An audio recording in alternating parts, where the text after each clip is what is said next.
Glass ನೀರು. Stove on ಮಾಡಿ ಪಾತ್ರೆ ಇಟ್ಕೊಂಡು ಈ 1 ಗ್ಲಾಸ್ ನೀರನ್ನು ಕಾಯಲಿಕ್ಕೆ ಇಡಬೇಕು. ಮೊದಲು ಅದೇ ಗ್ಲಾಸಲ್ಲಿ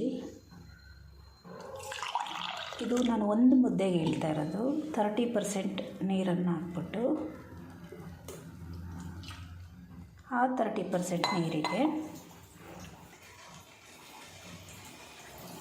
ಇಷ್ಟು ಹಿಟ್ಟನ್ನು ಹಾಕಿ ಮೊದಲು ಕಲಿಸ್ಬೇಕು.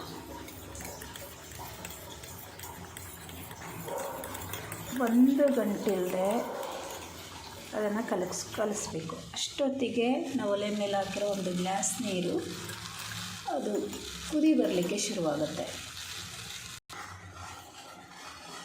ಆಗ ಕುದೀತಾ ಇರೋ ನೀರಿಗೆ ಈ ಕಲಸಿಟ್ಟಿರೋ ಕೊಟ್ರೆನ ಹಾಕಬೇಕು.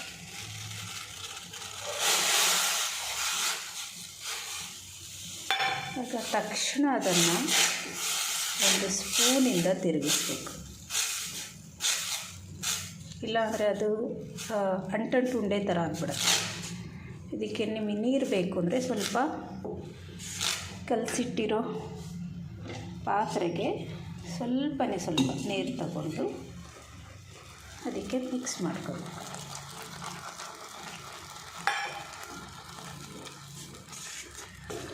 ಇದು ತುಂಬ ಈಸಿ ಮೆಥಡ್. 1 ಗಂಟೆ ಇಲ್ಲದೆ ತುಂಬ ಸಾಫ್ಟಾಗಿ ಒಂದು ಮುದ್ದೆ ಮಾಡ್ಕೊಳ್ಳೋವಂಥ ಒಂದು ಮೆಥಡ್. 1 ಮುದ್ದೆ ಕೂಡ ಮಾಡ್ಬೋದು, 15 ಮುದ್ದೆ 20 ಮುದ್ದೆ ಕೂಡ ಇದೇ ಥರ ಮಾಡ್ಬೋದು. ಈಗ ಇದು ಹಿಟ್ಟು ಹಾಕಲಿಕ್ಕೆ ರೆಡಿಯಾಗಿದೆ. ನಿಮಗೆ 1 ಮುದ್ದೆಗೆ ಇಷ್ಟು ಹಿಟ್ಟು ಸಾಕಾಗ್ತದೆ. ನಿಮಗೆ ಸಾಫ್ಟಾಗಿ ಬೇಕು ಅಂದರೆ ಕಡಿಮೆ ಹಾಕ್ಕೊಳ್ಬೋದು, ಸ್ವಲ್ಪ ಆಡಿರಬೇಕು ಅಂತಂದರೆ ಇಷ್ಟು ಹಾಕ್ಕೊಂಡ್ರೆ ಸಾಕು ನಿಮಗೆ. ಇದು 1 ಮುದ್ದೆಗಾಗುವಷ್ಟು ಕ್ವಾಂಟಿಟಿ. ವಿದಿನ್ 4-5 ಮಿನಿಟ್ಸಲ್ಲಿ 1 ಮುದ್ದೆ ರೆಡಿ ಆಗುತ್ತೆ. ಬಿಸಿ ಮುದ್ದೆ.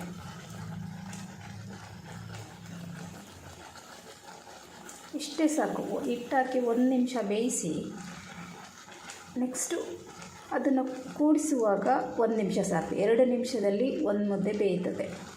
ಹಾಗೆ ಒಂದು 2 ಮುದ್ದೆ 3 ಮುದ್ದೆ ಮಾಡಬೇಕು ಅಂದರೆ ಒಂದು 5 ನಿಮಿಷ, 4ರಿಂದ 5 ನಿಮಿಷ ಬೇಯಿಸಿದರೆ ಸಾಕು.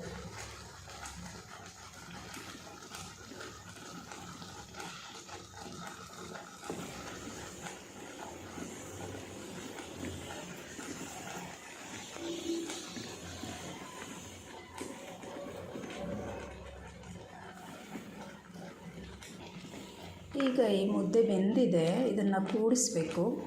ಒಂದು ಹೋಲ್ಡರಲ್ಲಿ ಇಟ್ಬಿಟ್ಟು ಹೀಗೆ ಕೂಡಿಸ್ತಾ ಹೋದರೆ ಆಯಿತು.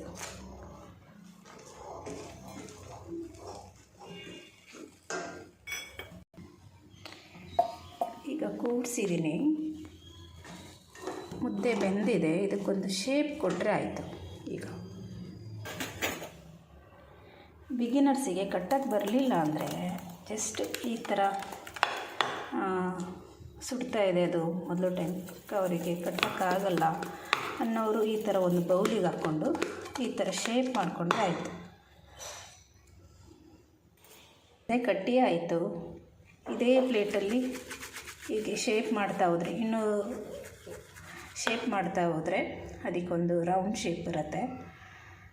ಆಮೇಲೆ ಪ್ಲೇಟಿಗೆ ಹಾಕ್ಕೊಂಡು ಸಾಂಬಾರು ಹಾಕ್ಕೊಂಡು ಊಟ ಮಾಡಬೇಕು. ನಾನಿವತ್ತು ಮೂಲಂಗಿ ಬೇಳೆ ಹಾಕಿ ಸಾರು ಮಾಡಿ ಅದಕ್ಕೆ ಮುದ್ದೆ ಮಾಡ್ಕೊಂಡಿದ್ದೀನಿ. ನೀವು ಮಾಡಿ ನೋಡಿ ಹೇಗಿದೆ ಟೇಸ್ಟು ಅಂತ ಆಮೇಲೆ ಹೇಳಿ.